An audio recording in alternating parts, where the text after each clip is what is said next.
So here we are at the NASA launch tower on Starfield. This is meant to be one of the biggest missions on the game. It also explains what happened to planet Earth, so I'm interested to find out. Absolutely beautiful day on planet Earth, to say it's meant to be freezing and desolate. I'm going to get myself get into this mission, and hopefully you can sit back and enjoy it with me. Let's find out what happened to planet Earth together on Starfield with the unearthed mission. Let's go.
Station log. Dr. Judith Tatien. The recent delivery from Mars is unsettling. I was expecting rock samples or maybe fossils of microbial life. Instead, Dr. Victor Isa comes with 2 members of the military. Everything they brought back is under wraps. What could a theoretical physicist need with a sample from Mars? Station log. Dr. Judith Tatien. I've been trying to cozy up to Dr. Isa, Victor, to see what is going on. His team has completely commandeered one of the labs with those 2 military handlers, checking who comes in and out. I joked that maybe he found a little gray man and was doing an autopsy, and he grew very pale. 2 days later, he sends me a request asking for more information on my background in materials science, metallurgical engineering. Oh, we have a meeting tomorrow. I think I'm being invited into the lab. Station log. Dr. Judith Tatien. I have never been so nervous since I defended my dissertation. 4 hours talking to Victor and his team about theoretical metals, atomic bonding, even a half-hour divergence into magnetism that I'm pretty sure was to throw me off the trail of what we were actually talking about. Then, I got to see the lab. I don't know how much I should say, but the periodic table just got thrown out the window.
hostiles in the area.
Project Log, Dr. Victor Isa.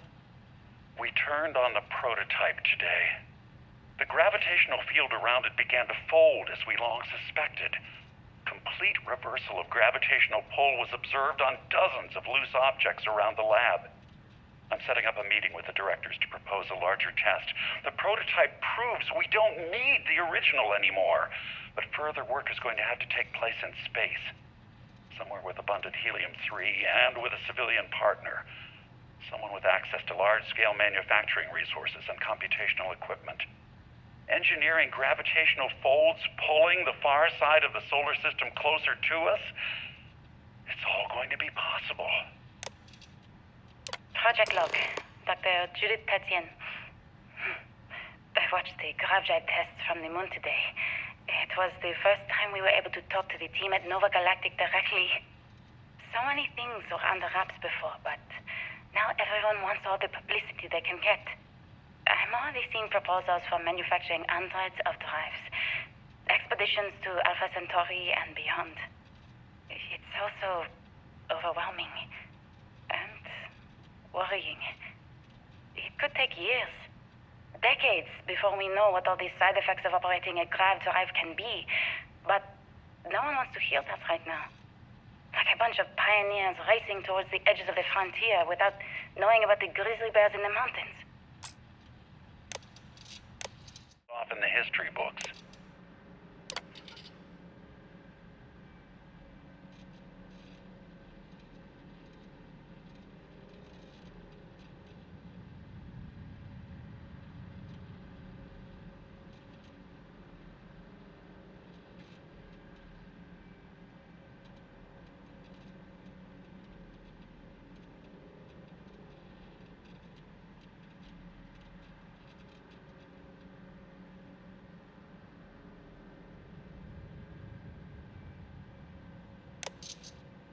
I know what I'm seeing, Victor. The data coming back from the satellites is very clear. It's the grav drives. All those jumps from the moon. At this rate, Earth's atmosphere is going to start sputtering out into space. Can the drives be fixed? I'm working on some designs that should discreetly solve the problem, under the guise of an emergency update to the fueling pumps. We're talking about the end of Earth, and you're trying to be subtle about it. Judith, the last thing we need is people losing faith in grav drive technology. That might be our only option. To what? Are you seriously saying we should abandon Earth?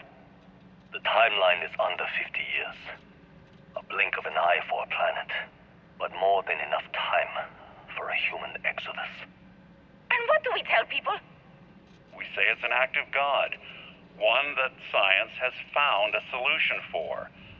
Time for humanity to take its place in the stars. You knew, didn't you? You lied to me. All this time, I dedicated my life to this discovery, Victor. And you knew we were going to kill off our planet? You haven't seen the future I've seen. There's an infinite expanse of promise out there. A meteor could hit Earth, a plague, another world war. Colonizing other galaxies secures humanity's future for all coming generations, across all time. At the expense of our home. Stop it, both of you. All that matters is building enough ships to get everyone off this planet. And we need to start now.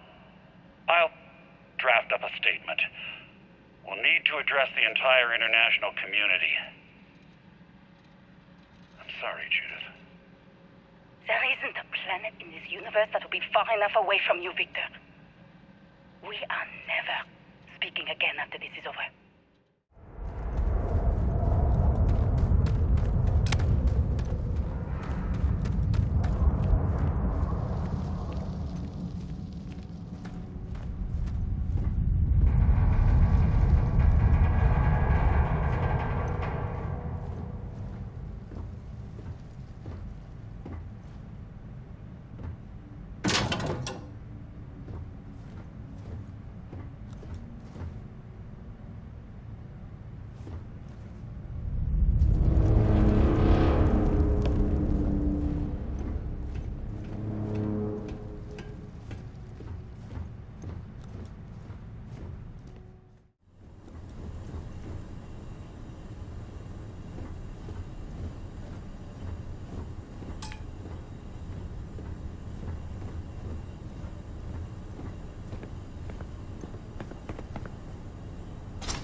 My name is Dr. Victor Isa, and if you're listening to this, then you probably already know the truth. I was young when I first headed the retrieval team of an odd gravitational anomaly on Mars, but I kept what really happened that day hidden from everyone except one other person. Even she didn't believe me at first, but I have no reason to lie to anyone now, so I hope you'll accept this confession, whoever you are. When I touched the anomaly, I experienced 12 days of lost time. I met myself. He told me everything that has since come true. The grav drive equations, the tests on the moon, Earth's atmosphere sputtering away because of what we had done. But he also told me about a city thriving on a planet orbiting a distant star. Human culture, art, music, lifestyles evolving and shining brightly across all of space. What price would I be willing to pay for that future? Maybe you don't believe me. Maybe Judith was right and I'm just a coward who wants to believe his mistakes were justified. But everyone has forgotten about the real origins of the grav drive, this artifact from Mars. I hope you make better use of it than I did.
never actually got to visit your labs back when we were working on the grav drive projects.